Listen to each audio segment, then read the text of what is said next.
Chapter 1, as agreed, I'll arrange a new identity for you to leave, plus a sum of money. Are you sure you want to go? Genevieve Stafford stared at the photos of her husband entwined with another woman, her heart long since plunged into an icy abyss. I'm sure. The person on the other end of the line paused before replying, all right, but don't be too heartbroken. Your husband getting together with my wife, it's like two peas in a pod, rotten ones. Worst case, we abandoned souls can pair up and infuriate that wretched couple. As evening approached, Genevieve prepared a meal tailored to Sebastian Harrington's tastes, just as she always did. She lit candles, waiting for her husband to return home from work. She waited from 7 in the evening until 10 at night. The front door remained still. Silence reigned outside. Genevieve pulled out her phone, checked the time, and scrolled through her contacts. Her finger lingered on the entry hubby for a moment before finally swiping down to call the company's security desk. Is Mr. Harrington still working late in the office? I didn't want to disturb him. I ordered some late-night snacks. Could you please help me send them up later? The security guard recognized her voice and replied respectfully. Director G, Mr. Harrington left about 2 hours ago. He probably had a social engagement. Genevieve replied with an unruffled "oh" and added, okay, thank you for your trouble. For the rest of the night, Genevieve kept her eyes glued to her phone, but no message came from Sebastian. Normally, he would have informed her beforehand if he had plans. Tonight was different, perhaps because the person he was with was very important. Genevieve looked at the table of cold dishes. Expressionless, she stood up and scraped everything into the trash bin before tidying up and heading upstairs to bed. Sebastian Harrington did not return home that night. The next morning, hearing the sound of an engine in the driveway, Genevieve instinctively got out of bed, threw a robe over her pajamas, and hurried downstairs. The man was just opening the door. She went to greet him, opened the shoe cabinet, took out his slippers, and placed them on the floor. Did you work all night? You have dark circles under your eyes. Sebastian mumbled a non-committal changed his shoes, and turned around naturally. Genevieve took off his jacket for him.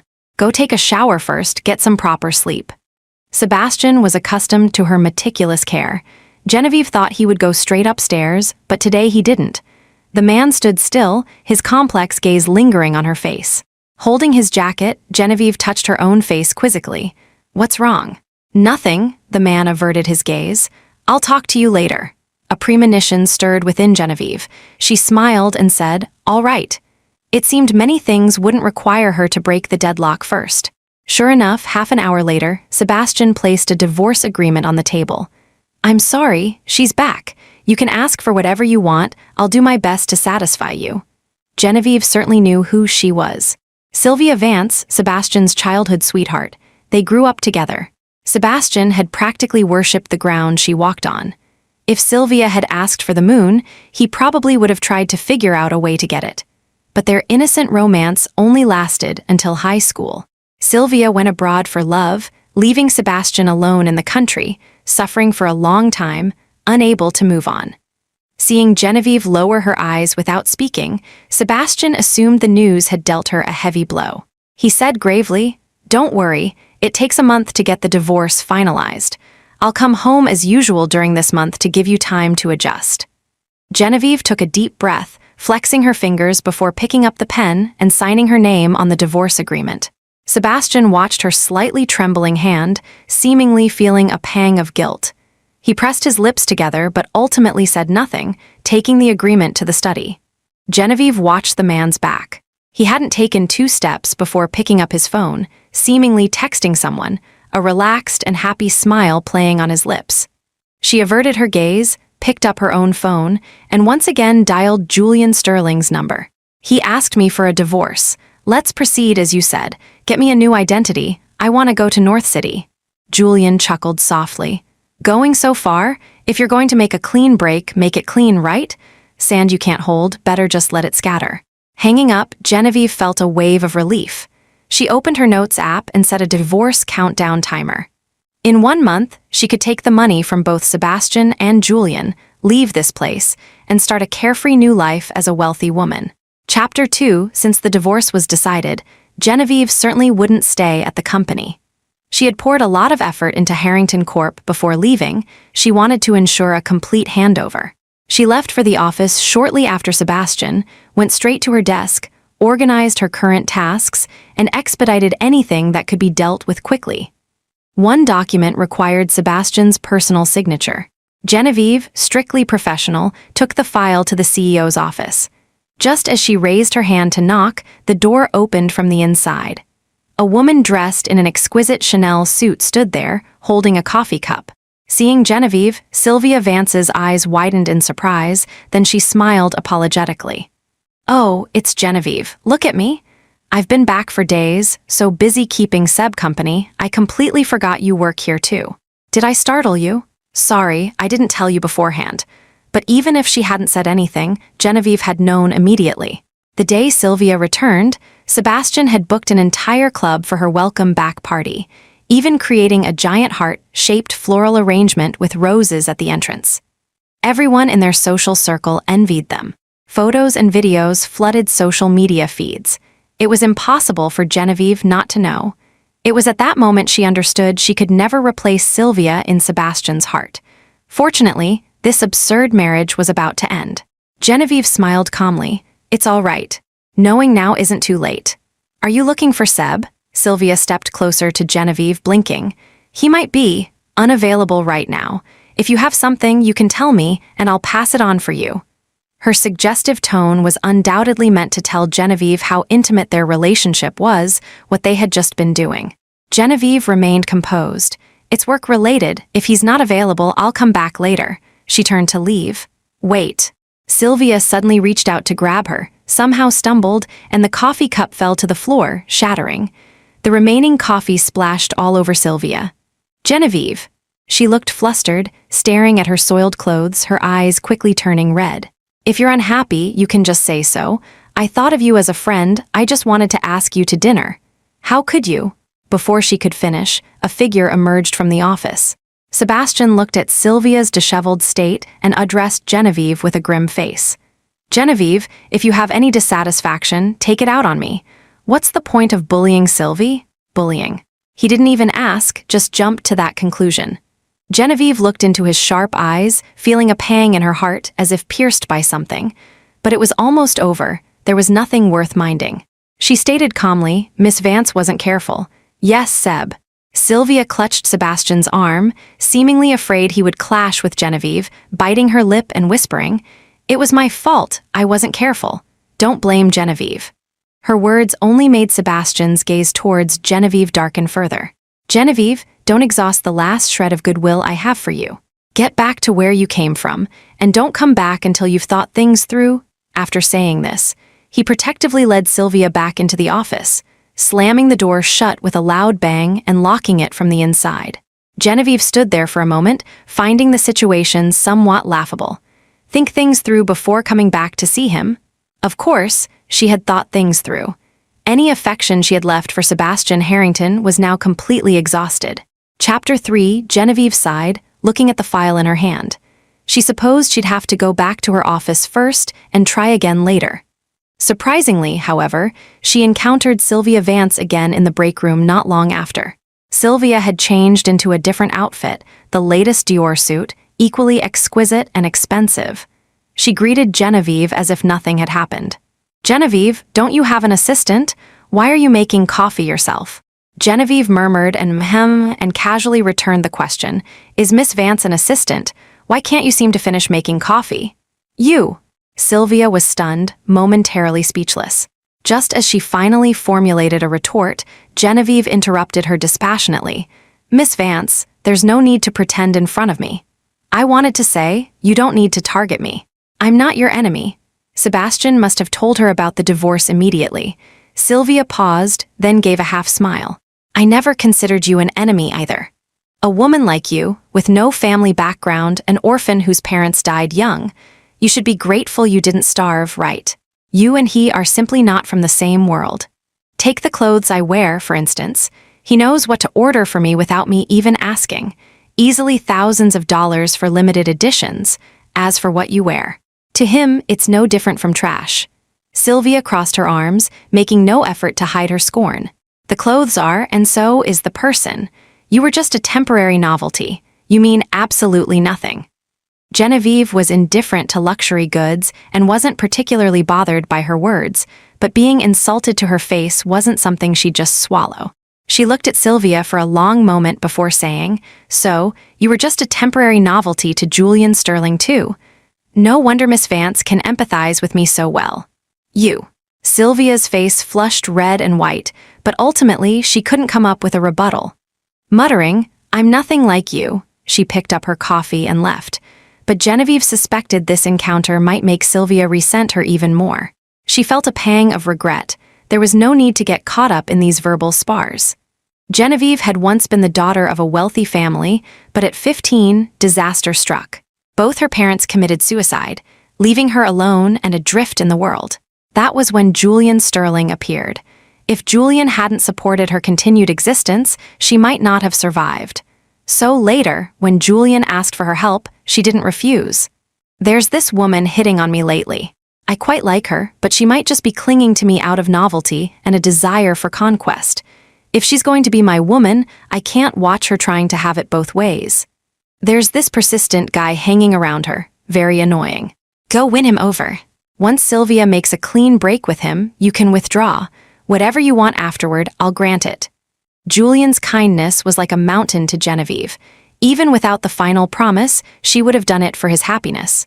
She just hadn't expected that pursuing Sebastian Harrington would take 7 years. Initially, Sebastian had been extremely resistant to her. But Genevieve was relentless, thoughtful in every way. She didn't move Sebastian, but she moved herself first. Genevieve realized she had genuinely fallen in love with this man. Finally, on the day Sylvia left the country, Sebastian, drunk, cornered her outside a private room, his hot breath invasive. "Genevieve, you like me so much, then stay by my side forever." That night, they slept together for the first time. Julian had warned her, "Genevieve, be careful not to get burned playing with fire." But Genevieve had confidently assured him she could win Sebastian's heart away from Sylvia, leading to their bet. Now, it seemed she hadn't just lost, she had lost completely. She accepted it. Genevieve didn't know when Sylvia left the company. At 3 in the afternoon, just as she was about to start a department meeting, Sebastian stormed into her office. "Genevieve, I already said I'll compensate you as much as possible. Why do you keep provoking Sylvie?" Genevieve knew immediately. The drama queen had gone tattling again. "What did she tell you?" Sebastian paused slightly. "What?" I asked, "What did Miss Vance tell you?" Genevieve was busy preparing for the wrap-up meeting and wasn't in the mood to argue with him. "Whatever she said, it's my fault. Apologize to her for me, and please ask her to stay away from me in the future." Sebastian had never seen Genevieve like this. He assumed she was still angry about the divorce, acting recklessly out of spite. He reached out and grabbed the arm of the woman who was about to leave, his gaze complex, fixed on her face. "Genevieve, I know I wronged you, but can you please not be like this?" Genevieve tried to pull her hand away, but couldn't. She let him hold it. "Like what?" "You." Sebastian's brow furrowed tightly. After a long pause, he finally said heavily, "The divorce proceedings are already underway. It's too late even if you disagree. Don't do these pointless things." Chapter 4, Genevieve desperately wanted to tell him that she didn't disagree, that it wouldn't be too late, that she actually wished time would speed up so she could leave this place of trouble immediately. But Sebastian didn't give her the chance. After delivering his harsh words, he hurried off to console his little sweetheart. Genevieve was happy for the peace, pouring all her energy into her work. For several consecutive days, she left early and returned late. At night, she stayed in the guest room, avoiding any encounters with Sebastian, nor did she care whether he came home or not. Finally, having dealt with all her pending tasks, Genevieve submitted her resignation to the HR department. Mrs. Davies from HR looked troubled. "Director G, don't you need Mr. Harrington's signature?" Signatures again. Genevieve thought of the last document, which Sebastian's assistant, Marcus Miller, had eventually gotten him to sign. But this time it was a resignation letter. Sebastian should be more willing, right? After much thought, Genevieve decided to use the same method. When she handed the resignation letter to Marcus, his surprise was palpable. Although Mr. Harrington now had Miss Vance by his side, Director G was, after all, his legitimate wife. "Are you really resigning?" Marcus's expression held not only sympathy for Genevieve, but also regret for losing a colleague. "If you leave, Mr. Harrington will lose his right-hand woman." Genevieve shook her head and told him, "Mr. Harrington already knows I'm leaving. Just give it to him, he'll sign it." Once divorced, she had no reason to stay here. Since Genevieve had put it that way, Marcus had no choice but to take the resignation letter to Sebastian. At that moment, Sebastian was on the phone with Sylvia, discussing where to have dinner. He glanced at Marcus and waved him over with the document. Marcus handed it over, watching helplessly as his boss signed his name without the slightest hesitation. Sebastian was even saying gently into the phone, "Out with the old, in with the new. If it's not suitable, don't force it." Marcus thought to himself, it seems Boss H has really made up his mind. He asked no further questions, picked up the signed document, and left the office. Genevieve immediately submitted the resignation to HR and completed all handover procedures. Carrying a box out of the building, she took several deep breaths, feeling like she was finally about to embrace freedom and bid farewell to those miserable days. Sebastian knew nothing about this. He only felt the office was terrifyingly quiet. The woman who used to pop in frequently with snacks and warm greetings had been completely silent these past few days. Genevieve had practically acted as his nutritionist before, brewing herbal teas and making fruit salads during breaks. Sebastian had a sensitive stomach, and she occasionally even baked soft bread in the break room. That afternoon, after having hot pot with Sylvia, Sebastian's stomach burned. He suddenly craved the tremella soup Genevieve used to make. He dialed the internal line and called Marcus. "Where's my wife?" Marcus paused. His wife? Didn't she leave this morning? Before he could answer, Sebastian pinched the bridge of his nose and added, "Never mind. Go tell her I'll have dinner with her tonight." He had brought up the divorce. Genevieve must be upset. Although she was usually calm, she wasn't incapable of throwing tantrums. Sebastian thought, "I have indeed spent more time with Sylvie these past few days. Since I promised to spend this last month properly, I should soothe Genevieve's emotions." Seeing that Sebastian seemed to have genuinely forgotten, Marcus finally couldn't help but speak up. "Boss H, Director G has already completed all handover procedures and officially resigned." Sebastian abruptly looked up. "What did you say?" The coldness in his eyes made Marcus's heart clench. He braced himself and said, "I gave you Director G's resignation application to sign yesterday." "Director G said you knew?" His voice trailed off. Sebastian wasn't listening anymore. He didn't know where his anger came from. Grabbing his jacket from the back of the chair, he strode out of the office. He sped home, braking sharply in the driveway. Sebastian closed his eyes, suppressing his agitated mood. When Genevieve used to throw tantrums at him before, she mostly voiced her dissatisfaction directly, continuing as usual whether he cared or not. This time, she had really outdone herself. Actually resigning. Was she banking on him coaxing her back? Sebastian's gaze darkened as he pushed open the car door and got out. However, the moment he stepped inside, the scene before him made him cast aside all other emotions. A surge of blood rushed to his head, and he blurted out, "What are you doing?" Genevieve hadn't expected him back at this hour. She glanced up at him, then handed the booklet she was holding to the bewildered housekeeper beside her. "You guys continue sorting. I need a word with Mr. Harrington." Sebastian frowned at the items, scattered on the floor, all gifts he had occasionally given Genevieve over the years when he was in a good mood. There were also some matching couple items she had insisted on buying when they were out together. Back then, he didn't know Sylvia would return, so Sebastian often indulged her. Matching laptops, shoes, hats, suitcases. Genevieve, like any ordinary young couple, liked those useless things. But after buying them, Sebastian had never touched them. He was used to his old things. His old laptop was many years old, a high school graduation gift from Sylvia. But not using them didn't mean he wanted to discard them. Sebastian looked at the mess on the floor, memories flooding back. He said coldly, "Genevieve, don't you think you owe me an explanation?" "Explain what?" "I'm just donating things I don't normally use." "It's nothing." Genevieve paused, her tone carrying a hint of mockery. "You never spared them a glance before. Don't tell me now, Mr. Harrington, that you can't bear to part with these few things. Scorned them before, now pretending to care?" Genevieve suddenly remembered the notebook Sebastian always used, still well preserved after 10 years because Sylvia had given it to him. Love and lack of love are truly obvious. Sebastian choked, a stifled anger caught in his chest. After a long moment, his voice came out cold and heavy. Then what's this about resigning? We had an agreement, Genevieve. Sylvie might have said a few words at most. She wasn't even angry with you. Do you really need to make such a scene over something so small? He still thought she was making a scene. Genevieve felt helpless, yet also somewhat amused. She looked seriously into Sebastian's eyes and said, word by word, "It has nothing to do with Sylvia Vance. It's because we are already divorced. I don't care what happens between you and her, and I don't want any further entanglement with you.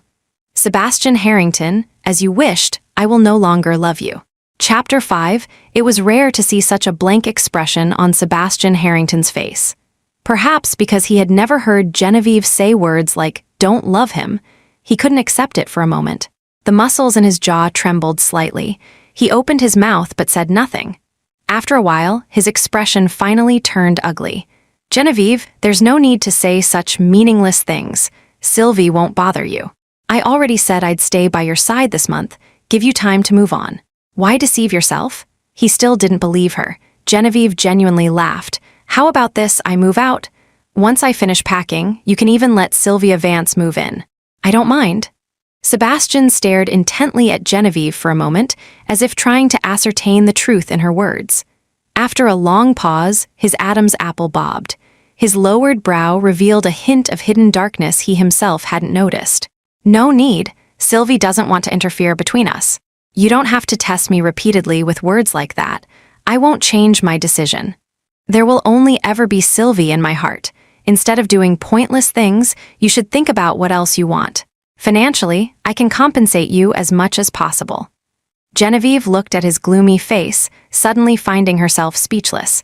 Just how much had she loved him before to make him harbor the illusion that she would absolutely never leave him? Sebastian didn't wait for her to say more. After finishing his piece, he turned and left. Probably going to find Sylvia Vance again, Genevieve thought, but it didn't matter. Actually, Sebastian's words just now reminded her. Since the man was being so generous, it would be impolite not to ask for something. Who would complain about having too much money? That afternoon, Genevieve selected 2 villas from Sebastian's extensive property portfolio, worth over $100 million USD combined. She immediately instructed her lawyer to handle the transfer paperwork and forwarded it to Marcus Miller for Sebastian to sign. Sebastian signed and fingerprinted the documents briskly. Capping his pen, he looked up at Marcus and asked, "Did she say anything else?" Marcus paused. "No, she must have run out of options." Sebastian curled his lip in a sneer. Probably read some toxic advice online, something like, "A man's heart is where his money is." Fine, let her vent her frustration. If she makes any other demands, just agree directly.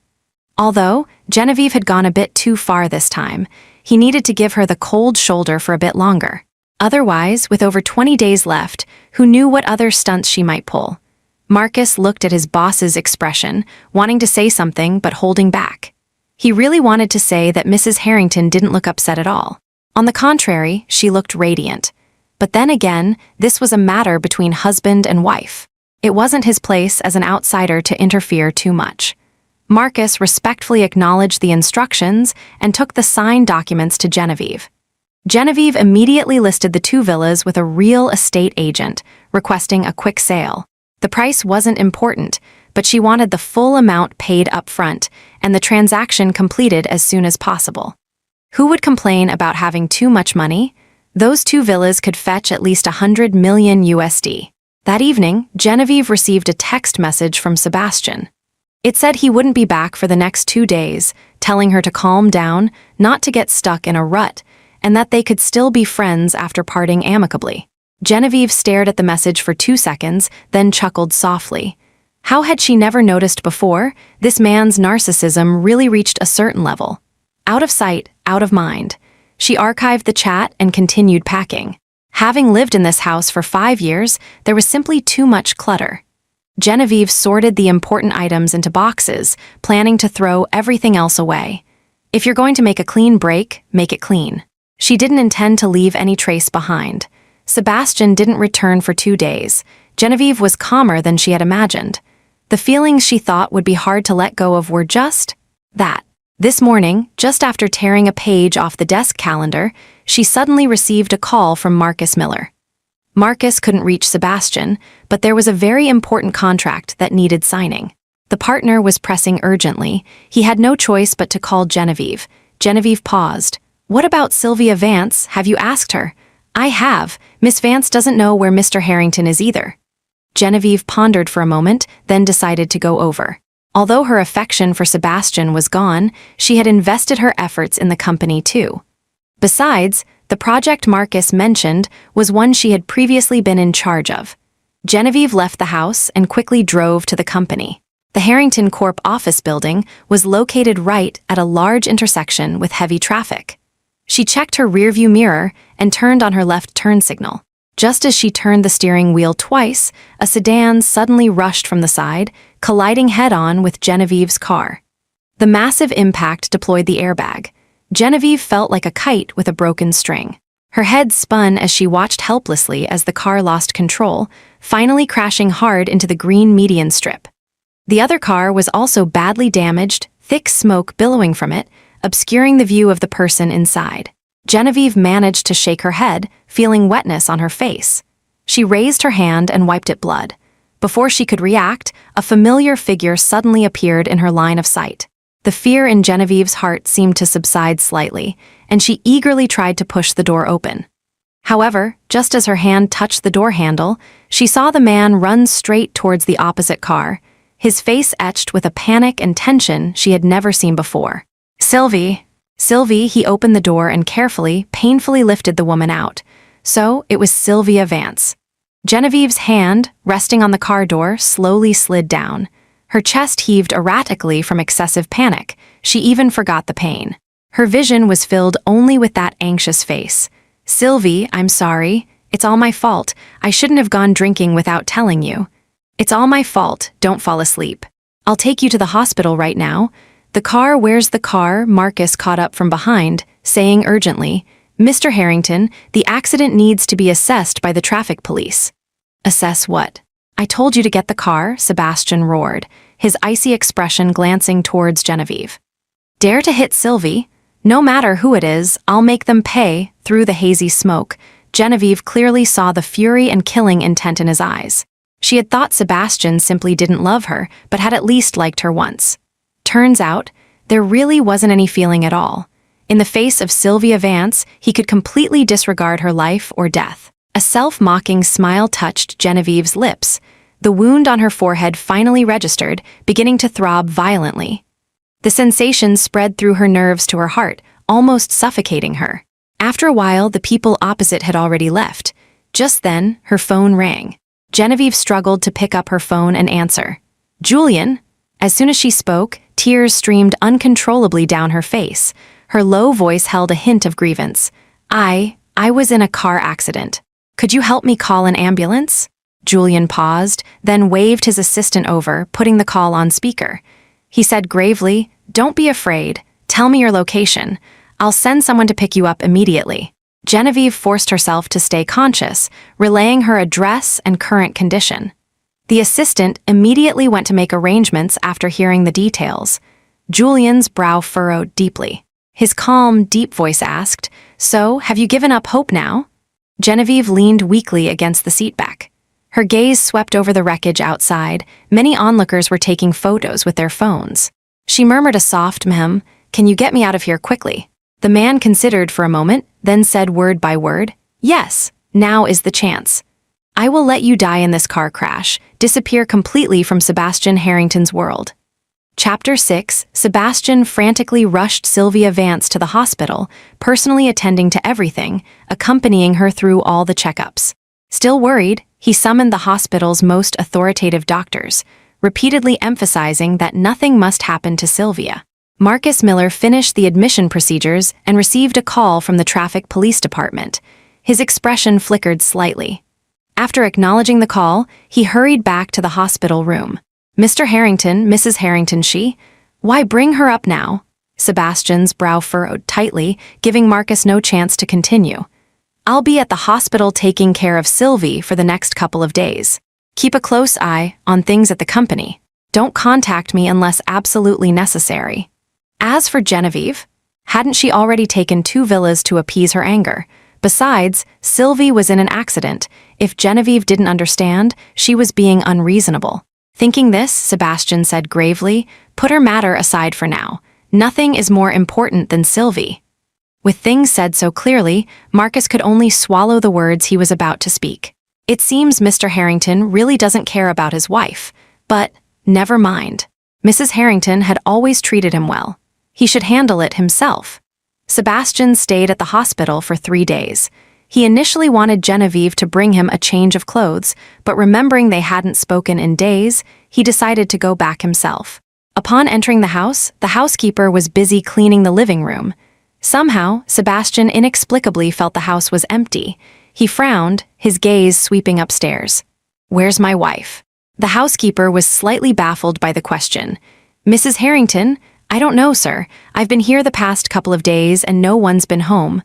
"Not back." Sebastian's face turned cold. He figured Genevieve probably knew he was at the hospital with Sylvie and was throwing another tantrum. She really doesn't understand the situation. Since they were already divorcing, they were bound to separate eventually. He had offered to stay with her for a month out of consideration for their years of marriage. Did she actually think he would change his mind? Sebastian took out his phone and dialed Genevieve's number. "Sorry, the number you have dialed is switched off." Ha, she even turned off her phone. An indescribable irritation surged within him. Sebastian loosened his collar and strode upstairs. The second-floor hallway used to be filled with numerous plants. Genevieve had collected over time uncommon orchids, succulents, even difficult-to-grow lilies of the valley. But now all the shelves were empty, not even a leaf remaining. A vein throbbed in Sebastian's temple, a bad premonition grew stronger. He marched forward and kicked open the master bedroom door. The curtains weren't drawn. Bright sunlight flooded the room. A breeze blew through, making the room seem even more vast, quiet, and desolate. Everything was gone. The dressing table was bare of cosmetics. The bags and jewelry in the closets had vanished. After a long moment, Sebastian finally forced a heavy breath from his chest, but it couldn't dispel the fire in his eyes. He clenched his fist, inspecting every corner. The wardrobe clothes gone. The bathroom only 1 toothbrush left. Even the cabinet where she usually kept feminine products was completely empty. Sebastian suspected he might be dreaming, a dream where everything related to Genevieve had simply disappeared. He squeezed his eyes shut tightly, then opened them again. Nothing had changed. That woman, she just left without a word. Where did she go? How dare she? A furious rage surged within Sebastian, almost consuming his sanity. Impossible. Genevieve seemed aloof, but deep down she loved him to death. Just days ago, she was trying everything to win him back. How could she disappear so silently? She must be playing some trick again, waiting for him to come looking for her. Weren't those 2 villas the best proof? Sebastian calmed down slightly and turned to go downstairs. "Are you sure you haven't seen my wife even once?" His menacing appearance nearly startled the housekeeper. She looked at his bloodshot eyes and stammered, "And no. But a few days ago, some people came to collect things, saying something about taking the madam's final belongings." She hadn't quite heard clearly at the time. Seeing they had the villa's code, she assumed they were people the madam had sent and didn't ask further questions. Sebastian sneered. "Final belongings? Well played, Genevieve. Your tricks are getting more elaborate." He ground his teeth, picked up his phone to call Marcus, and roared, "Get your ass over here now." 20 minutes later, Marcus Miller appeared frantically in the driveway. "Mr. Harrington? Where is Genevieve?" Sebastian's gaze was heavy, his cold voice seemingly laced with ice. "I remember you saying at the hospital that day that she contacted you." Marcus hadn't expected Sebastian to summon him so urgently because of Genevieve. He paused briefly, then said, "It wasn't Mrs. Harrington who contacted me." "Then who was it?" Sebastian gritted his teeth, his sharp gaze fixed on Marcus. "Don't think I don't know you and Genevieve are close privately." "What, trying to cover for her?" No wonder Marcus had often been unreachable these past few days. So Genevieve had called him away. "Marcus, don't forget whose man you are. Tell me right now where she went and what she asked you to hide." If you can't explain clearly, pack your things and get out immediately. These words baffled Marcus even more. Hadn't Mr. Harrington himself said not to bother him with matters concerning his wife? Marcus mulled it over for a long time before guessing that Sebastian still didn't know his wife had passed away. His expression became complicated. He struggled to speak. Mr. Harrington, the call that day was from the traffic police department. The car that collided with Miss Vance's was driven by Mrs. Harrington. Mrs. Harrington died at the scene. Chapter 7. Sebastian snapped his head up, looking at him. What did you say? The darkness in his eyes was so thick it made Marcus's heart pound. 3 days ago, the Wronghua project needed urgent signing, but I couldn't reach you, so I had to call Mrs. Harrington. I didn't expect Mrs. Harrington and Miss Vance to arrive at the same time, and then. The accident at the entrance. The smoke was too thick at the time. I didn't pay attention to the license plate number. And certainly didn't notice that while they were frantically taking Sylvia to the hospital, Genevieve was watching them from nearby. Marcus had been blaming himself for days, and it was the first time he had let personal matters affect his work. Sebastian remained silent, his face covered in a layer of frost. No, impossible. That couldn't be Genevieve. Wasn't that woman throwing a tantrum at him? Why would she come to the company? Marcus found Sebastian's current aura truly terrifying. He tentatively called out, Mr. Harrington? Mrs. Harrington's funeral arrangements have been completed. The report states Mrs. Harrington passed away half an hour after the accident. Before he could finish, the silent man suddenly grabbed his collar and roared, I told you to stop talking. Impossible. Genevieve couldn't have died. Sebastian abruptly shoved him away and stumbled outside. Marcus watched his bosses retreating back, seeming to understand something. But it was too late. He sighed deeply, muttering to himself, Mr. Harrington, if you knew it would come to this, why did you act that way? Mrs. Harrington's body has already been cremated. You'll never find her again. Sebastian didn't believe Genevieve was dead, yet he didn't know where to look for her. He drove aimlessly for a long stretch. A red light appeared ahead. He hit the brakes. His hands gripped the steering wheel tightly, the hard surface digging painfully into his palms. Genevieve, where are you? He knew Genevieve was an orphan, having supported herself through part-time jobs since she was young. She had no relatives. Without him, she had nowhere to go. Sebastian took a deep breath and picked up the constantly vibrating phone beside him. Marcus had sent several messages and pictures Genevieve's death report and cremation certificate. Mr. Harrington, if you don't believe it, you can go to the traffic police department and request the surveillance footage. They have the complete video of the accident scene, as well as Mrs. Harrington's autopsy report. Mrs. Harrington, she is truly gone. Please accept my condolences. Sebastian's breathing grew heavy. He violently threw the phone onto the passenger seat and floored the accelerator towards the traffic police department. Everything was exactly as Marcus had said. Scene video, death certificate, cremation procedures.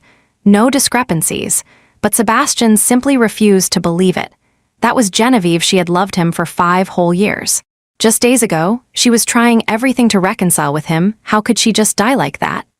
How could she? A great panic suddenly gripped Sebastian's heart, as if something had instantly gouged a huge hole inside him, leaving an empty void he couldn't fathom. Just as he sat dazed in the empty living room, the hospital called. Mr. Harrington, Miss Vance is suffering from a sudden severe headache. Painkillers aren't working. Could you please come over now? Sebastian's gaze flickered. Only then did he remember Sylvia Vance. He pulled himself together and drove back to the hospital. Sylvia's face was deathly pale. Her eyes looked even weaker when she saw the man appear at the door. Seb, why the sudden headache? Sebastian walked over and sat on the edge of the bed. Sylvia instinctively shifted closer, leaning against his chest. It might be a side effect. We'll know more after the test results come back. Weren't you going back to get a change of clothes? Where are your clothes? The man paused, only just remembering the question. Sebastian's dark eyes flickered slightly. He said, I heard you weren't feeling well and rushed back immediately. I forgot. Sylvia lowered her head, sniffing at him like a kitten, murmuring, You haven't showered all day. You stink, Seb. Normally, Sebastian would have found this kind of affectionate tone endearing, but today, for some reason, he only felt irritated. He gently pushed the woman off him.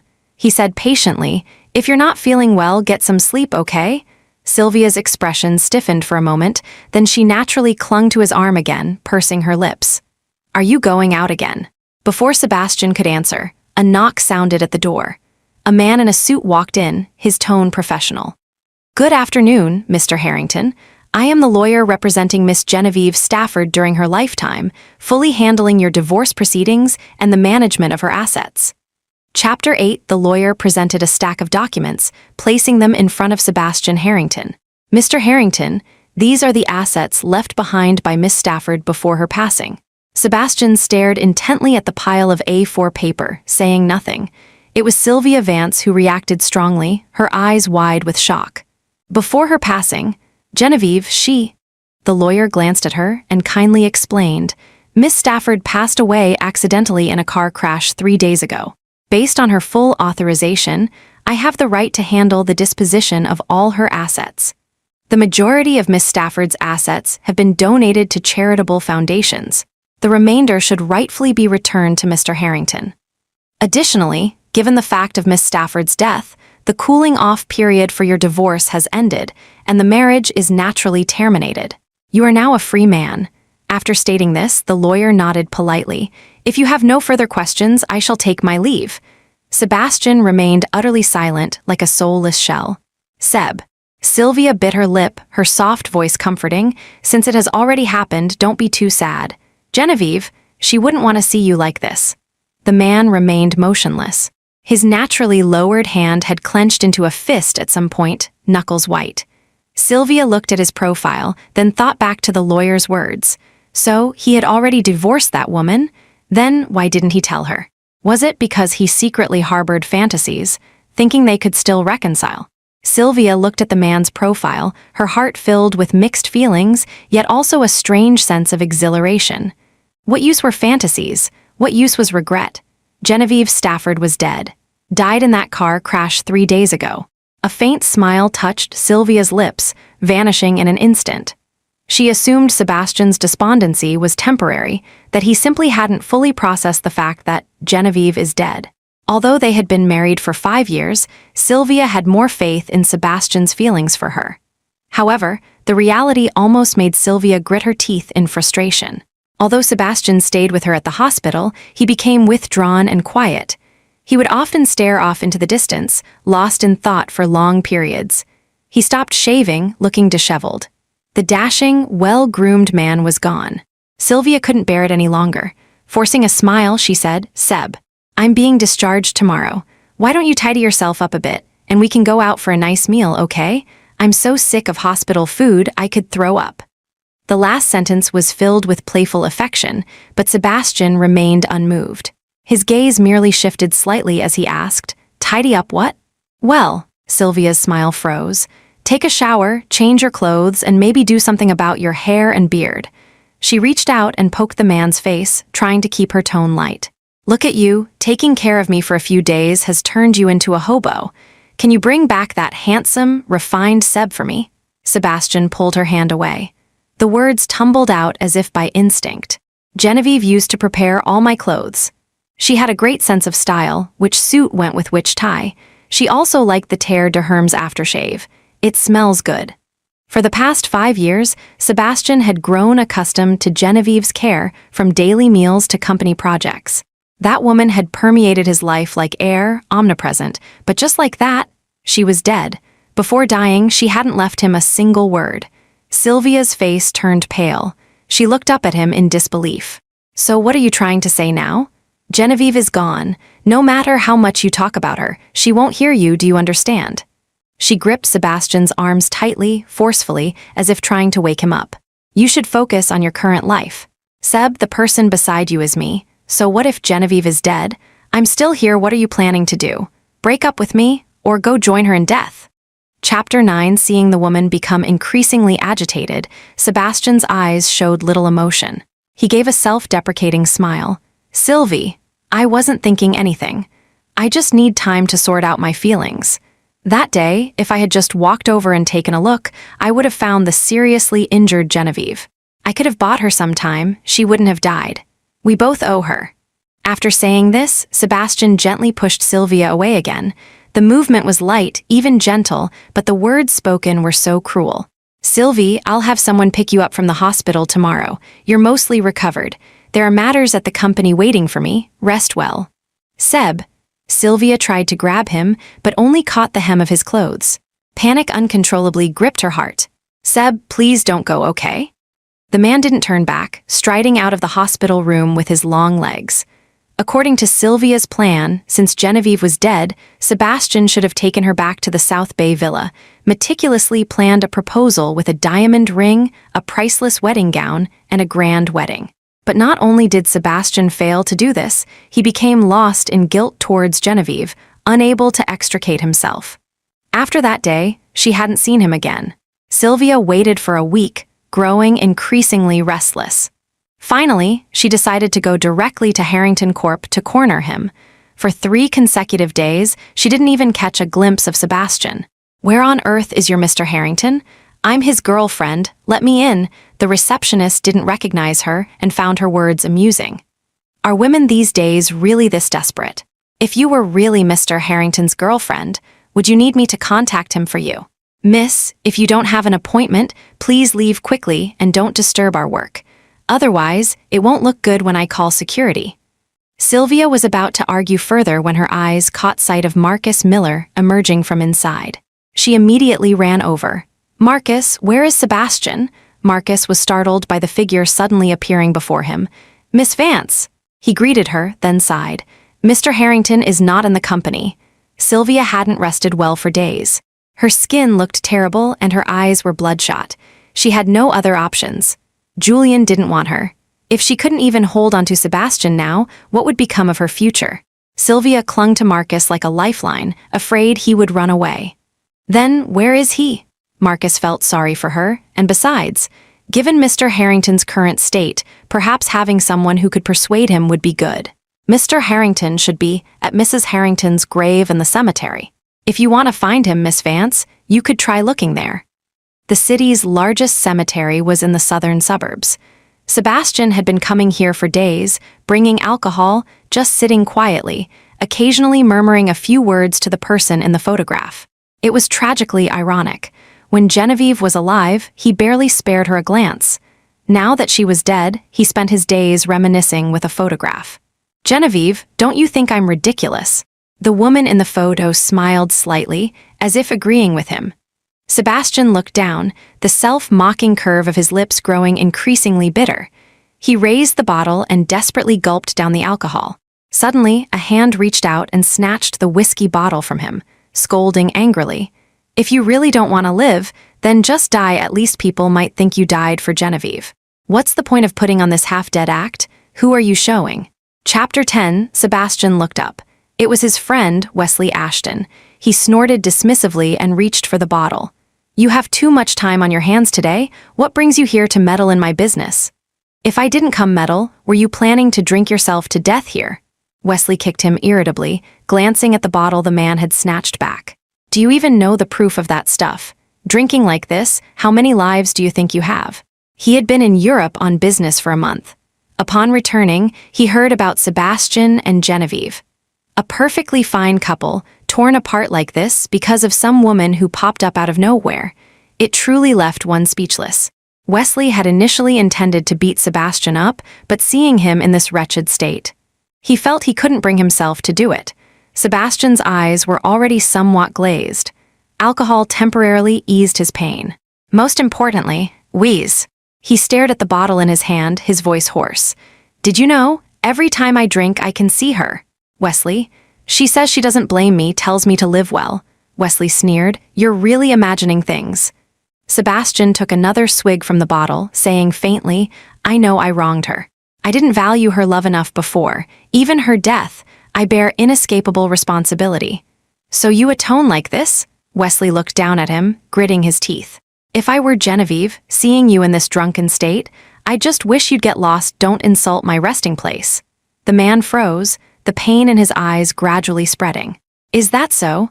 What else could it be?" Wesley grabbed his collar with both hands, pulling him up. "Do you think you're repenting right now?" "No, you're just trying to make yourself feel better." Stop blaming everything on Genevieve. She never asked you to do anything. It was all your own doing. You're doing this for yourself.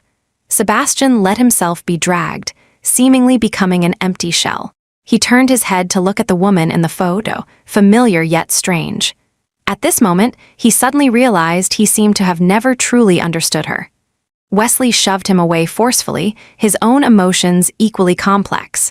He and Sebastian were childhood friends, so naturally, he knew everything about Genevieve. When Genevieve first pursued Sebastian, it was practically public knowledge. After they got together, Wesley had even teased Sebastian. It's not easy to meet a woman this sincere in a lifetime. Settle down properly, you two will grow old together. And what happened?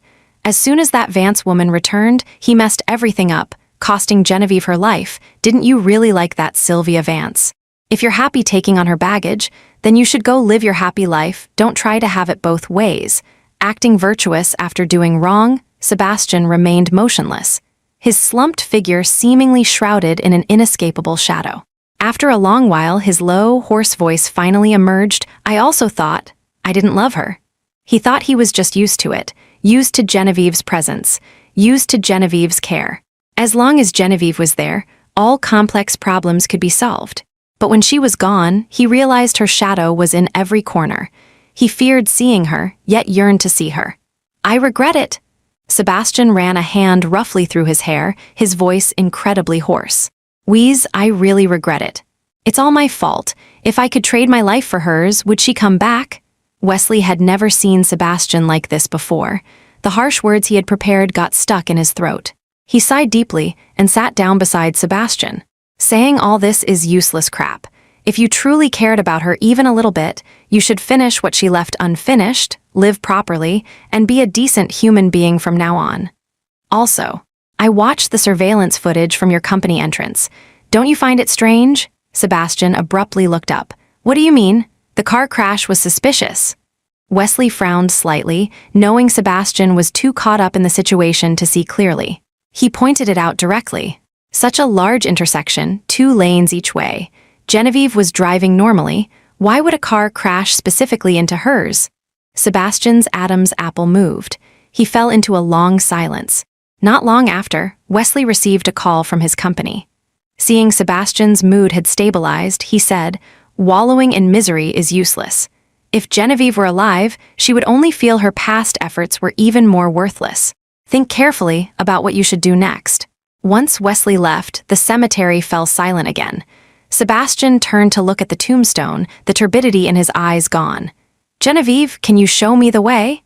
The wind rustled through the trees. No one answered him. Less than 10 seconds later, footsteps approached from nearby. Sebastian's heart suddenly started pounding violently. An inexplicable expectation surged within him. After a moment, his stiff neck slowly turned. Sylvia Vance clearly saw the light flicker in his eyes, then extinguish.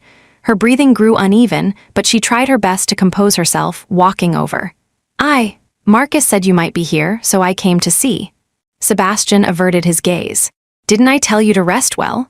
Honestly, he didn't quite know how to face Sylvia right now. Love. Yes, love. He was certain he had been thinking about her for the past few years. But after Genevieve's departure, things that were once clear seemed to blur instantly. Even he couldn't distinguish who he truly loved. Sylvia placed the flowers she brought before the tombstone, her voice soft. I never really looked at her properly before. Only today did I realize Genevieve was very beautiful.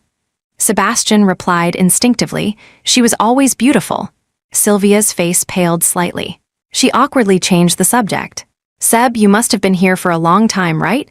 Shouldn't you be heading back? Seeing the man's questioning gaze, she smiled and added, it's too cold here. What if you catch a cold? Only then did Sebastian notice Sylvia was thinly dressed. He frowned. Why are you wearing so little? You just got out of the hospital. You need to be careful. Sylvia's eyes reddened at his concern, her tone aggrieved. I was worried about you too. Let's go back together, okay? Sebastian had intended for her to leave first. Looking at her haggard face, he ultimately couldn't bear to refuse. All right, let's go back together. Once in the car, Sebastian remembered Wesley's words earlier and casually asked, Sylvie, do you remember what happened during the car crash that day? He remembered clearly. Sylvia's car had lost control and veered into the oncoming lane because someone had bumped her. Sylvia paused, surprised he would suddenly ask this. I was too panicked at the time, I don't remember anything. Why, what's wrong? Sebastian turned to glance at her. Her startled expression amused him. He reached out and patted her head. Thinking about it scares you again. It's okay, I was just asking casually. If you don't remember, forget it. Anyway, the traffic police still had the surveillance footage. He could get a copy and watch it slowly. Sylvia looked at his thoughtful expression, feeling inexplicably uneasy. Are you suspecting? Someone intentionally hit me? Just a suspicion. The man's voice was deep. Wesley reminded me just now, that road is very wide and there have never been any accidents there before, but that day involved multiple cars colliding. Genevieve was gone and Sylvie was seriously injured. Yet others were completely unharmed. Thinking about it carefully, it did warrant scrutiny. Sylvia murmured an "oh." Her eyes, flickering in the sunlight, were hard to read. Only her soft voice could be heard. That's unlikely. Who would do something so thankless? Sebastian just smiled, not answering. He didn't want to burden her with conspiracy theories. Sylvie had always been innocent. She should stay that way. Silence descended for the rest of the drive. Sebastian dropped Sylvia off at her place. Go back and rest well. Call me if you need anything. Take care of your health first, okay? Sylvia nodded. Where are you going? I need to stop by the traffic police department. Sebastian unbuckled his seatbelt, got out, walked around the car to the passenger side, and opened the door for her. Be good, Sylvie. Once I get this sorted out, we'll be together properly. Sylvia got out, her loose hair hiding her expression.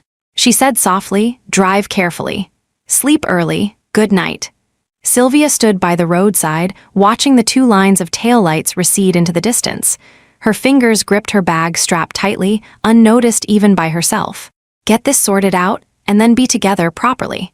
But if you really do get it sorted out, perhaps we can never be together again. Chapter 11, Sebastian reviewed all the available video footage again, including cameras from the company building entrance and nearby businesses across the intersection. The problem now was that the van that hit Sylvia's car had fake license plates. After the accident, the driver saw the situation was bad and immediately fled. He still hadn't been found. After hearing Sebastian's suspicions, the police officer's expression immediately turned serious. Mr. Harrington, rest assured, we will immediately transfer the case to the Criminal Investigation Department and have them investigate thoroughly as soon as possible. Okay, thank you for your hard work. Sebastian dragged his exhausted body home. Dusk had already fallen. The dim villa was utterly silent, frighteningly so. Only then did he belatedly realize, ever since bringing up the divorce, Genevieve had systematically removed all traces of herself from his life. Whether at home or at the company, nothing related to her could be found anymore. Sebastian stood like a soulless puppet in the center of the living room. Finally, amidst the eerie silence, he covered his face and broke down completely. Time passed day by day. Half a year flew by in the blink of an eye. The perpetrator of the car crash was finally caught, but he was just the owner of an abandoned auto plant. The reason he fled was because he was driving a car with fake plates. Although there was a result, it wasn't what Sebastian wanted. Sylvia comforted him, "Isn't this good? Did you really hope to uncover something sinister?" This crash was just an accident. The driver has paid the price. Seb, let's look forward together, okay? For the past 6 months, Sebastian still showed concern for her and occasionally dined with her, but he never defined their relationship. Sylvia was going crazy if she had known this would be the outcome. What was the point of doing so much after returning? Sebastian pinched the bridge of his nose and said heavily, "Sylvie, you should head back first. I need some quiet time." Sylvia had no choice but to leave resentfully, but she had already made a secret decision. There was an important reception in 2 days. Sebastian had already said he would take her. At that time, she would make him declare her identity in front of everyone as his fiancée. The reception was hosted by Davenport Corp., inviting only the rich and powerful, encompassing almost the entire city's upper echelon. Sylvia dressed up extravagantly early on, waiting for Sebastian to pick her up. At 7 in the evening, the doorbell rang outside. She excitedly went to open the door, but it was Marcus Miller outside. Sylvia's expression changed slightly. "Where is your Mr. Harrington?" Miss Vance, Mr. Harrington had a project meeting with Mr. Davenport first. He asked me to pick you up. Oh, I see, Sylvia smiled. Let's go then. She appeared understanding on the surface, but the heart is upset. What matter was so urgent he had to go first? Couldn't he have taken a detour to pick her up? Sebastian, have you really changed? While Sylvia was lost in thought, Sebastian had already arrived at the venue. Harrington Corp and Davenport Corp had a major project collaboration coming up. He arrived early today specifically to discuss project details with Morgan Davenport. A waiter led him to a second-floor lounge, saying politely, "Mr. Harrington, Mr. Davenport is inside." Sebastian nodded and knocked before entering. Seeing him, Morgan Davenport greeted him warmly. "You finally made it. I was just about to call you. Sorry, there was some traffic." "Just kidding, have a seat." Both men were straightforward. After exchanging pleasantries, they dove straight into business, discussing potential issues with the project. Morgan smiled and said, "I've never had any worries cooperating with Mr. Harrington. But this time, I've also invited a friend to join us." "I hope you don't mind," Sebastian replied. "I certainly have no objection to a friend of Mr. Davenport's." "It's fine, I knew it." Morgan clapped his hands, clearly pleased. "Rest assured, he's been a leader in the industry abroad. I had a hard time persuading him to come back this time. I'll introduce you two later." "Good, I look forward to it." With the important matters discussed, Sebastian glanced at his watch. "It's about time. Mr. Davenport, I'll head downstairs first. See you later." Exiting the lounge, he took out his phone, intending to call Sylvia. His gaze inadvertently swept across the corner ahead. Sebastian's pupils dilated abruptly. He couldn't believe his eyes. Chapter 12. For the past 6 months, Sebastian had dreamt of that person every night, so even if it was just a fleeting glimpse, he could recognize her. While he stood stunned, the woman had already disappeared. Sebastian couldn't care about anything else. He immediately gave chase. Genevieve, it had only been a moment, and she wasn't far, yet the woman vanished as if into thin air. Sebastian stood at the end of the corridor, looking left and right, unsure which way to go. His breathing was rapid, his chest heaving violently. "Genevieve, I know it's you. Come out. Come out, let's talk face to face and clear things up. Genevieve. Please come out." Echoes reverberated down the long, empty corridor. No one answered. A waiter downstairs heard the commotion and hurried up. Seeing Sebastian's disheveled state, he was startled and asked with concern, "Sir, do you need help?" Sebastian glanced at him. "Did you see a woman in a white dress? About 5'6", wavy hair, very elegant." The waiter paused. "Downstairs." Before he could finish, the man in front of him vanished like a gust of wind. The waiter was even more baffled. "I was going to say, there are many ladies like that downstairs." At this moment, Sebastian had stopped thinking. Only one thought consumed him: find her, find her. No matter how long she had hidden, no matter her purpose for appearing today, he absolutely would not let her escape again. Many guests had already arrived in the ballroom downstairs. People mingled, exchanging greetings and pleasantries. Sebastian's bloodshot eyes scanned the crowd, but he couldn't find the person he was looking for. Someone who knew him came up to greet him, but he ignored them completely. After an unknown amount of time, just as Sebastian was about to give up, his gaze suddenly fixed on the dessert table. A woman in a white gown stood there, her long black curls cascading over her shoulders. Although her back was turned and her face hidden, he inexplicably knew who she was. His heartbeat gradually quickened. Sebastian's fingertips trembled slightly. After a long moment, he finally lifted his feet and walked towards her. "Genevieve." As he called out the name, the woman turned around. "Can I help you?" Sebastian looked at the completely unfamiliar face before him and instinctively took half a step back. How? How is it not her? Impossible. His incredulous expression struck Felicity Sterling as utterly bizarre. She secretly rolled her eyes, speechless. "Mister, can you please speak clearly? If there's nothing else, I'll be going. My brother is waiting for me." Sebastian was still reeling from the shock and didn't answer. Felicity gave him an undisguised up-and-down look before taking her cake and leaving. Returning to the VIP lounge, she placed the plate on the coffee table, plopped onto the sofa, and complained, "Bro, was that the kind of guy Ginny used to like? He looks like he's not all there." The man on the sofa was looking at files on his laptop and didn't have time for her. Bro, Felicity walked over and snatched the laptop away. I'm talking to you. The man's exquisite features were almost demonic, sharp and deep, a mix of righteous and wicked. He frowned slightly. Give me the laptop. Then pay attention to me. Julian Sterling shot her an indifferent look, saying nothing. Felicity still felt a little intimidated. She sulkily returned the laptop, muttering under her breath, Aren't you curious? I heard Ginny used to like him so much. He looks okay, I guess, and his voice is nice. But in my opinion, that guy's a total airhead. Can't hold a candle to even a single strand of your hair. She rattled on, and only at this point did Julian lazily acknowledge her. Exactly. Things that are clearly no match for me, I never pay them any mind. Cocky. Felicity pouted and sat down beside him. Suddenly, she leaned closer with a smile. But seriously, do Ginny and I really look that similar? I just walked past him, and it completely threw that Harrington guy for a loop. Julian hummed in agreement.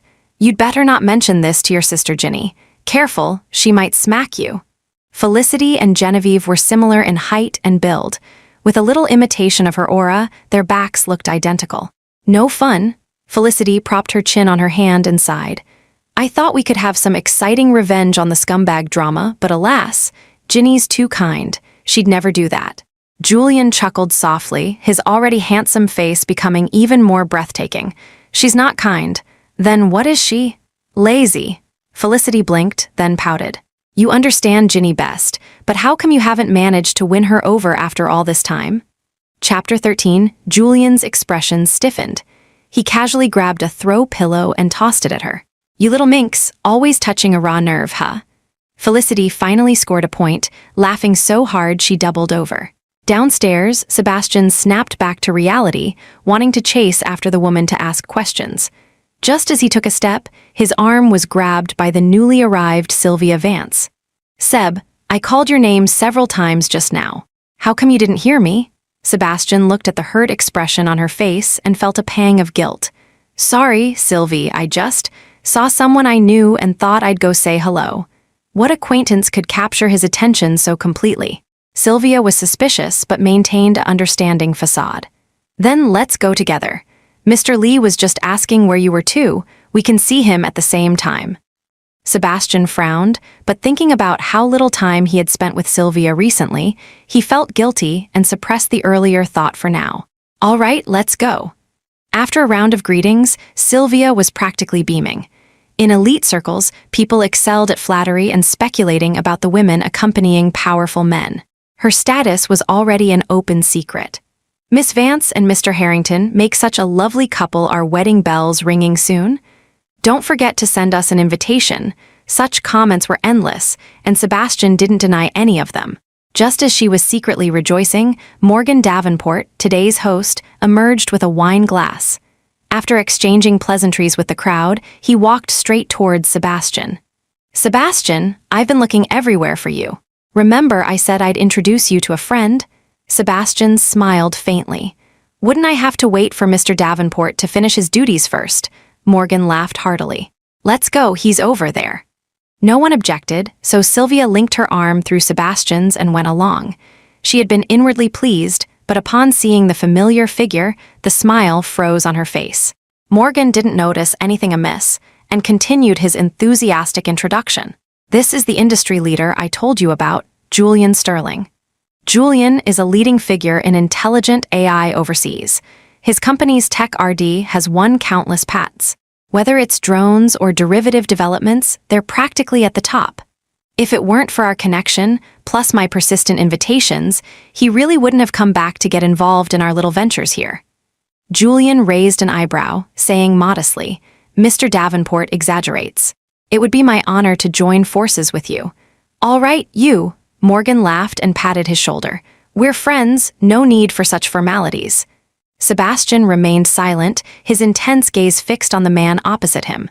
He never expected Morgan's friend to be Julian Sterling.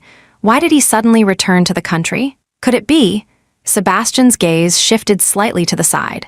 The woman in his line of sight was pale, her face filled with disbelief. Sylvia gripped his arm tightly, her force so strong it seemed she had forgotten his presence.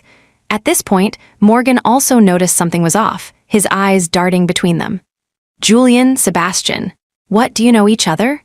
Julian looked at the two opposite him with a half smile. Mr. Harrington and I were schoolmates, I suppose. Not close, but we do know each other. As for Miss Vance here, his smile widened. We were good friends for a while. Morgan was sharp. He understood immediately.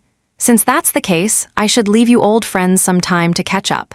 He chuckled twice and signaled a waiter to bring drinks. I need to go greet guests anyway. You chat first. We'll talk business later. Once Morgan left, an awkward silence fell over the lounge. Sylvia felt as if the air had thinned. Unable to bear it any longer, she looked up at the man before her. Gritting her teeth, she asked, "Why are you here?" Julian's demeanor was lazy. "If Miss Vance can be here, why can't I?" "Weren't you in the States? Didn't you say you'd never come back? Then you should have stayed there properly. Why show your face in front of me again?" As Sylvia spoke, her eyes reddened. She remembered the past, remembered how this man had rejected her back then.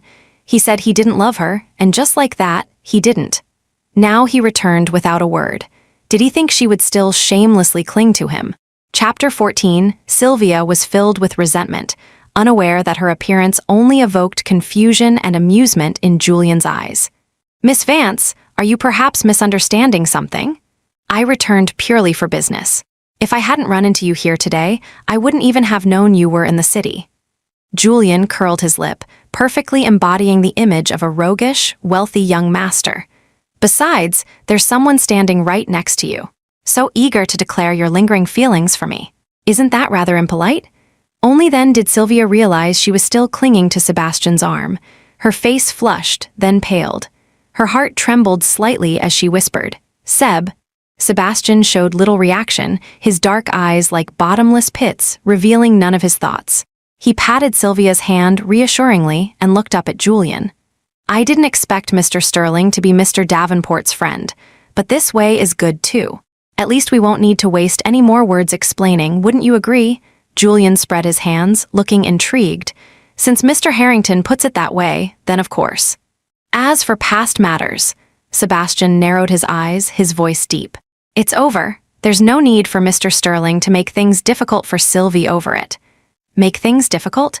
Julian chuckled softly, his deep gaze lingering on Sylvia for a moment.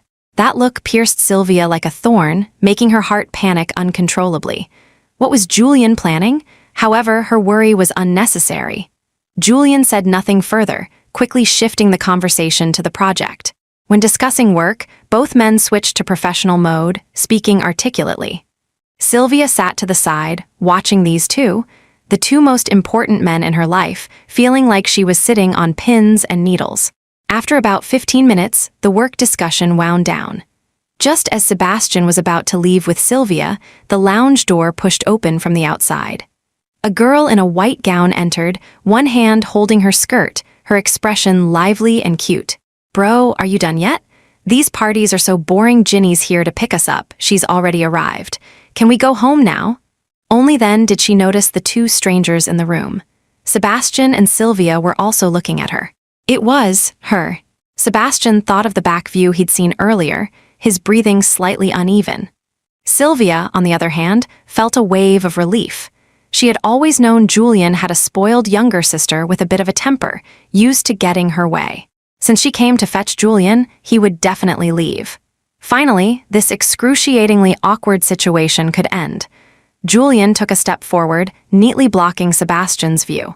A polite but distant smile on his face, he said, "Mr. Harrington, let's leave it here for today. We'll take our leave first. We can arrange another time to chat in detail with Mr. Davenport." Shortly after Julian and Felicity left, Sebastian suddenly snapped back to reality. Shaking off Sylvia's hand, he rushed out. "Wait! That woman just now said, Ginny, Genevieve." Only this thought echoed in Sebastian's mind. But by the time he frantically reached the entrance, all he saw was the stream of traffic on the road. The Sterling siblings were nowhere in sight. Sebastian tilted his head back, breathing heavily. He stood by the roadside for a long while, overwhelmed by a flood of emotions. Was he going crazy? Why? Did he keep feeling like she was still alive? Sebastian gave a bitter smile and turned dejectedly back inside. Just at that moment, in a car driving past behind him, was the unmistakable smiling face of Genevieve Stafford. Chapter 15, Genevieve drove, listening to Felicity recount the amusing events of the party.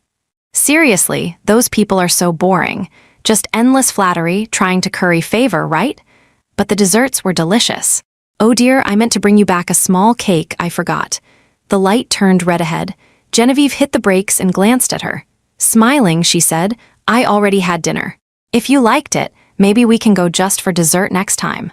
Felicity nodded eagerly, blurting out, Ginny, you're the best. I saw that loser today. He's not even fit to shine your shoes. The words hung in the air, and silence fell in the car. Felicity realized her mistake, closing her eyes and lightly slapping her own mouth. The smile faded from Genevieve's face. The light turned green, and she turned back to focus on driving. Julian frowned at his sister. Just as he was about to speak, the woman in the driver's seat said calmly, There's no fit or unfit. Those experiences were the price I paid for my own earnestness. So now, she didn't love Sebastian Harrington, and she had no regrets. Felicity quickly added, Yes, Ginny is the coolest. Genevieve found her amusing. You don't have to be so careful. Since I decided to come back, I knew I'd run into Sebastian sooner or later. It's not a big deal. Felicity and Julian exchanged a glance, then quickly looked away again, a silent understanding passing between them. Genevieve was indeed prepared to meet Sebastian again, but she hadn't expected it to happen so soon. Over the weekend, after finishing all his work, Julian asked her to see a newly released movie. It's a Hong Kong thriller, getting good reviews. You should like it. Genevieve had just returned from her run, still sweaty. Let me go upstairs and shower first. Wait for me a bit. Julian nodded and held out his hand. Genevieve naturally handed him her towel, took a step, then asked, What about Fliss? Isn't she coming with us? Julian's eyes flickered slightly. She made plans with friends for a spa day. Felicity had always been abroad. What friends could she possibly have here? Genevieve raised an eyebrow but didn't expose him. I'll be quick. 15 minutes. As the woman's graceful figure disappeared around the corner, Julian looked down at the towel in his hand, a devastatingly handsome smile spreading across his face. He was never one to rush things. Letting her gradually get used to him like this seemed rather nice. Genevieve came downstairs punctually. The man waiting below had also changed clothes. His inner shirt coincidentally matched the color of her jacket. She raised an eyebrow lightly, teasing as she walked, on purpose. Julian didn't actually know what she would wear, but he still raised his eyebrows and said, A pursuer's professional dedication. Don't expose my little tricks. Genevieve inwardly marveled. With Julian's face, even if he claimed the moon appeared during the day, every woman would probably nod in agreement. No wonder Sylvia Vance had been so obsessed with him back then. Julian had booked tickets at the nearest cinema. In the early evening, the mall was crowded. He checked his watch and asked softly, We can grab a late snack after the movie. Are you hungry? Genevieve smiled helplessly. Mr. Sterling, we just had dinner about 2 hours ago. Oh, Julian feigned sudden realization. He leaned closer. Then, dear Miss Stafford, may I inquire if you require a cup of milk tea, or perhaps a slice of cake, or maybe a bucket of popcorn? Such affected words, yet when spoken by him, carried a strangely coaxing and captivating quality. Genevieve couldn't help but smile, playing along. No thank you, sir. I'm on a diet recently. Miss Stafford is naturally beautiful, gorgeous as a flower. Why would you need to diet? Support my business, please. All right, you. Genevieve couldn't keep up the act, laughing and lightly swatting his arm. Julian's smiling eyes lingered on her for 2 seconds before he slowly stepped back. As her vision cleared, Genevieve's smile hadn't yet faded when she looked up and saw the grim-faced man and the stunned woman opposite them. Sebastian Harrington, Sylvia Vance, long time no see. Chapter 16, Julian noticed her change in expression and asked with concern, What's wrong?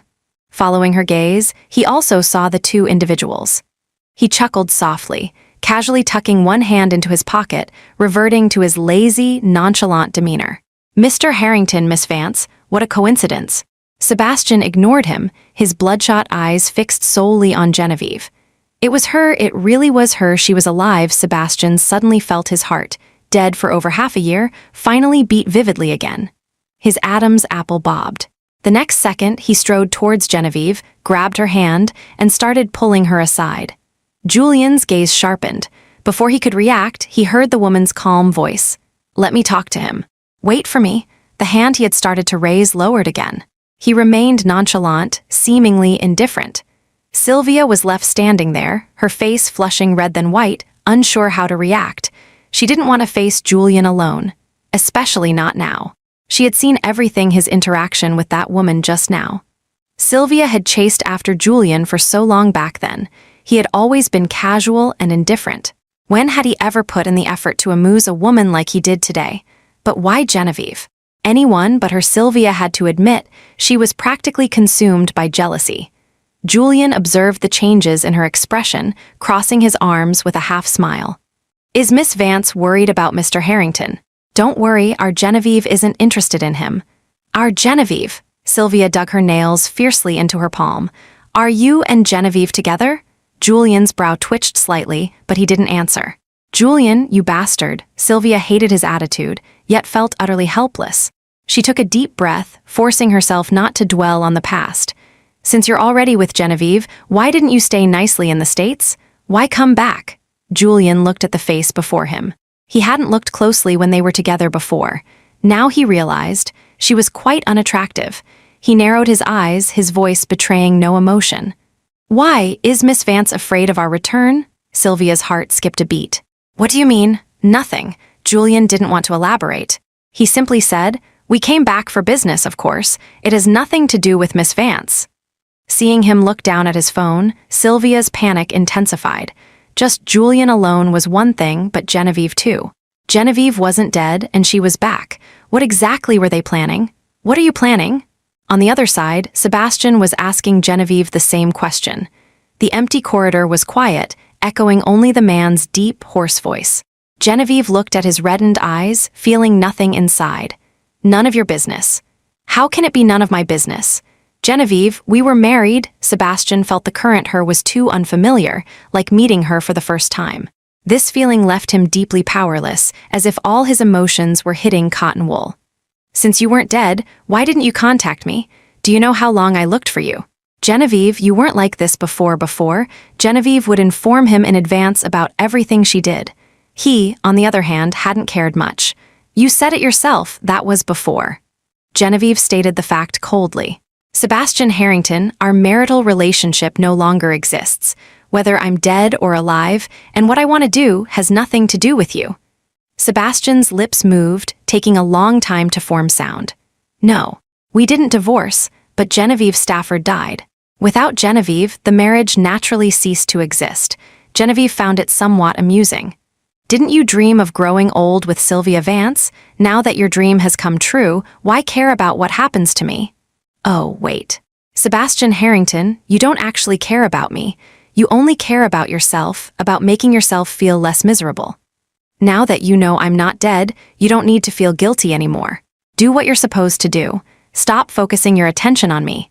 After saying this, Genevieve turned to leave. Sebastian grabbed her hand. "Genevieve?" Genevieve didn't move, glancing at him indifferently. It was this look that actually frightened Sebastian. He subconsciously released her, lowering his voice. "Is there anything you want? I can give you anything. Consider it compensation for our time as husband and wife." Actually, Sebastian had given her plenty initially. But eager to leave him then, she had faked her death, forcing most assets to be donated to charity. However, since he offered, Genevieve looked into his eyes, her voice low and haunting. "I want to find the person who tried to murder me. Are you willing to help me with that too?" Chapter 17, Sebastian paused, surprised she would suddenly bring this up. "I suspected it back then too. But after investigations from all sides, nothing abnormal was found. Besides, the main culprit of the accident was convicted. Genevieve, that crash really was just an accident. Reinvestigating now would be a waste of effort." Although Genevieve had gone abroad, Julian had kept an eye on things back home for her. So she knew Sebastian had investigated the crash. This did surprise her, but only slightly. Seeing her silence, Sebastian's tone grew anxious. "Let the past be the past. Let's start over, okay?" He actually wanted to say, "Let us start over." But looking at the woman's unchanged expression, the words inexplicably got stuck in his throat. Genevieve wasn't aware of his inner turmoil. Expressionlessly, she said, "I know the main culprit was convicted. I also know he behaved well in prison, and his original 1-year sentence was reduced to 7 months. Meaning, he was about to be released. Otherwise, Genevieve wouldn't have chosen this time to return. Sebastian's brow furrowed. You still suspect him? Of course not. Genevieve chuckled softly but didn't elaborate further. Her voice was cool. Sebastian Harrington, although I no longer have feelings for you, I don't hate you either. I will definitely continue investigating. If you're willing to help, great. If not, that's fine too. We go our separate ways, owing each other nothing. The phrase, owing each other nothing, pierced Sebastian's heart like a thorn. He clenched his fist tightly. I will help you. Whatever you want to investigate, I will help you. With that settled, there was nothing more to say. Genevieve emerged from the fire escape first, not even glancing at Sylvia Vance, and said directly to Julian, "Let's go in quickly, the movie is starting." Julian's eyes softened. All right. Their figures looked harmonious together, like a perfectly matched pair. Sylvia watched them enter the cinema until they disappeared, nearly biting her lip raw. After getting the tickets, the timing was perfect. Genevieve and Julian joined the crowd entering the theater. Even without looking, she could feel the person beside her occasionally glancing her way, hesitant to speak, his curiosity practically written on his face. Genevieve found it amusing and sighed. Just ask whatever you want to ask, Mr. Sterling. What did he say to you? Said he didn't expect me to be alive, asked why I didn't contact him since I wasn't dead. What did you say to him? I told him it was over between us, that whether I was dead or alive was none of his business. Julian fell silent for 2 seconds. An almost imperceptible sigh escaped his lips. He gently poked the woman's cheek, saying helplessly, "Speak properly, don't keep using that word." Genevieve feigned innocence. "But that's genuinely what we said." And Genevieve didn't hide anything, telling him she had mentioned her plan to investigate the car crash to Sebastian. Julian frowned, slightly worried. Aren't you afraid he'll tell Sylvia Vance? Whether she was involved or not, she's a huge variable. I'm counting on him telling her. Genevieve's expression was calm. If it really was Sylvia, knowing we're investigating will make her anxious. She won't sit idly by. Action reveals mistakes. They were struggling to find evidence, weren't they? Julian turned to look at her profile, captivatingly beautiful in the dim light. This was Genevieve. Seemingly detached, but actually vengeful. Kindness and unkindness towards her would both be repaid twofold. He curved his lips slightly, whispering, "All right. Since Miss Stafford is so clever, I'll gladly handle the logistics. You just fly, I'll protect you." His pleasant voice was right beside her ear. Genevieve's heart skipped a beat unexpectedly. Chapter 18, Sebastian somehow found out where Genevieve lived and started sending gifts relentlessly, every day various flowers, bags, pastries. Even lawyers showed up directly, proposing to transfer property deeds to her. Initially, Genevieve would politely refuse.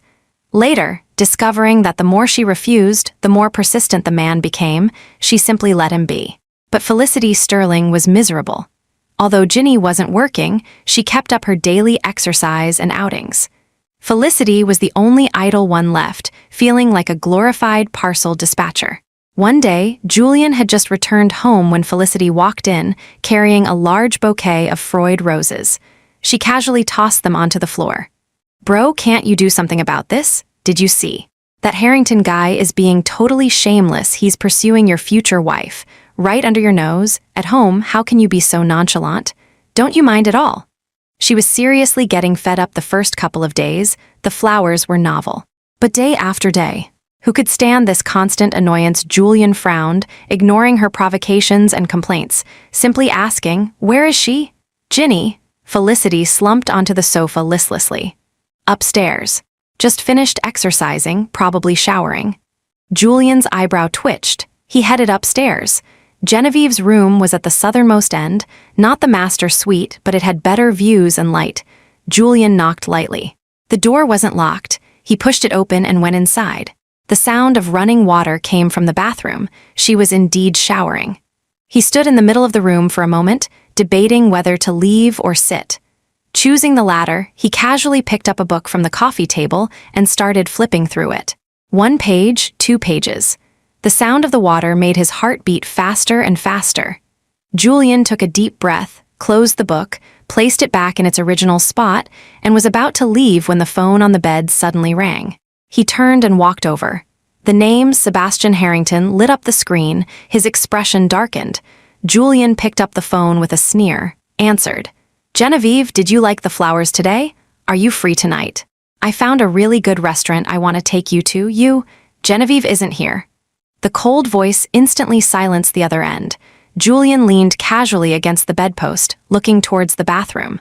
"It seems Harrington Corp is doing quite well. Mr. Harrington has so much free time every day and money to send Ginny so many things. However, our storage room is almost full. Mr. Harrington can stop sending them." Sebastian asked heavily, "Why is it you? Where's Genevieve?" "Ginny's taking a shower." Silence on the other end. Julian asked again, "Does Mr. Harrington have any other message for me to relay?" He hung up. Julian looked at the phone screen, snorting dismissively. When Genevieve came out, she saw this rather childish action and asked with a smile, "Who called?" "Sebastian Harrington." Julian watched the woman's face, seeing no anger before continuing, "I told him to stop sending things. Fliss is getting tired of receiving packages every day." Genevieve murmured an "oh," drying her hair nonchalantly. Julian put down the phone, took the hairdryer from the cabinet, and started drying her hair for her. "You're not angry. Why would I be angry?" Genevieve was puzzled. "I told him long ago, but he wouldn't listen. If your words work, that's obviously for the best." Julian paused, then smiled. After drying her hair, he brought up the real business. He told Genevieve, "The driver from back then has been released from prison. See, when you're free, we can go meet him." Genevieve immediately turned her head. "Of course, the sooner the better. Tonight?" "Yes." To avoid complications from delays, Genevieve didn't want to wait a minute longer. The entire breakthrough hinged on that driver. If he was willing to tell the truth, the mastermind couldn't hide anymore. Chapter 19, when Genevieve and Julian arrived at the abandoned auto plant, the sky had completely darkened. A faint light glowed behind the iron gate, looking eerie and desolate. They exchanged a look. Julian stepped forward to knock on the gate. The first sound was a dog barking. Genevieve nervously clenched her fist. The next second, the man who had stepped back took her hand. "Don't be afraid, I'm here." She murmured a soft, "okay," waiting for movement inside. Soon, hesitant footsteps approached. A middle-aged man, not particularly tall, dressed in black, opened the gate. Seeing the two people outside, he instinctively froze. Just as he was about to slam the gate shut, Genevieve quickly stopped him. "Harvey Cole, I know you gave false testimony. I have enough evidence to prove you committed attempted murder. If you don't cooperate with us today, I'll hand everything over to the police immediately. You know you can't run. In this day and age, becoming a fugitive was incredibly difficult." Hearing her words, Harvey Cole immediately became agitated. "I don't know what you're talking about. I don't even know you. Leave now." Genevieve stared intently at him, speaking urgently. "I also know you were forced into it. I can help you. You can ask me for whatever you want. Are you planning to live under someone else's thumb like this forever?" Perhaps the last sentence struck a chord with Harvey.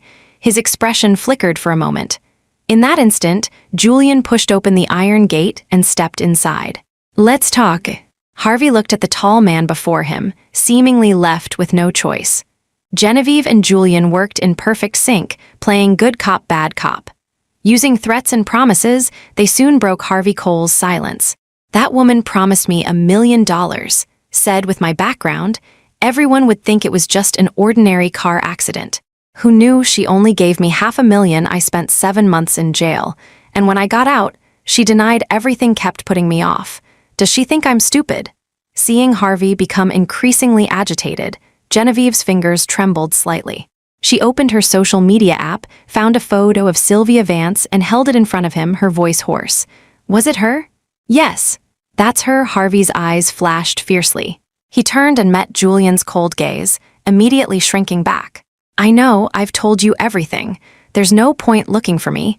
Even if I hadn't done it, she would have found someone else. The point was to hit you." Sylvia hadn't necessarily wanted Genevieve dead. She had said back then that crippling her would also be acceptable. Julian steepled his fingers, tapping them lightly in rhythm. His unhurried voice carried immense pressure. "I'll give you $2 million to come forward and testify against Sylvia Vance. I want her jailed, but I can give you the money immediately.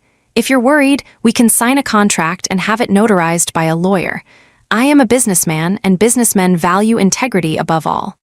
Harvey Cole gaped, clearly hesitant. Genevieve's emotions had also calmed. She said, "I just want to bring the person who harmed me to justice. Let the punishment fit the crime. I won't target you, but I sincerely hope you can help me." Harvey looked at the two people before him and finally nodded. Leaving the abandoned auto plant, Genevieve said, "Sylvia probably didn't intend to break her promise. She just didn't expect Sebastian to be unwilling to marry her immediately after my death, so she couldn't come up with that much cash right away." Julian cast an appreciative glance at her. "Clever, so what do we do now? Confront her directly?" "No need." Julian calmly took a recording pen from his pocket. "This is enough. Let the police handle the rest. You don't need to deal with such unpleasant people anymore."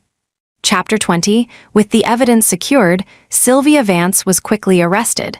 This outcome was completely unexpected for Sebastian Harrington. Marcus Miller recounted the situation. "Miss Vance's final request was to see you. The police might contact you for questioning as well." Just as he finished speaking, the office phone rang. Sebastian looked somewhat dazed. He took a deep breath before answering, "Hello, Mr. Harrington, we need your cooperation regarding a case.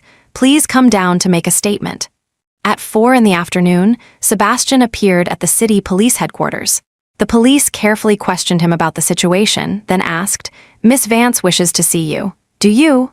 He had the right to refuse. Sebastian's eyes were deep and unreadable. He said heavily, "Please arrange it." He also wanted to hear what that woman was thinking. Soon, Sylvia was brought out. Although it had only been a day, she seemed drained of all spirit, looking utterly haggard. Seeing Sebastian, she shouted excitedly, "Seb, I'm innocent, go tell them I didn't do anything." She wasn't paying attention while driving, why should I take the blame? Besides, isn't she alive? Sebastian's brow furrowed tightly. He listened silently to her outburst. Sylvia's emotions gradually calmed. Her eyes were red, tears streaming down her cheeks. "Seb, do you really not care about me at all? You threw away any affection between us yourself." The evidence was conclusive. No matter how Sylvia argued, she faced imprisonment. Sebastian looked at her calmly. "Sylvie, I truly did like you very much back then. And, now, I'm sorry." He couldn't deceive his own heart, just as he couldn't control its beating when he saw Genevieve again. The disappearance and appearance of feelings never followed logic. Sylvia sneered, "You fell in love with Genevieve, so what? Do you think she'll take you back? Let me tell you, Genevieve getting together with you was just a game. She never liked you not one bit. You wouldn't have guessed, right? Genevieve and Julian made a bet. The bet was whether you could truly forget me, Seb. Did you think you were any different from me? We were just their playthings."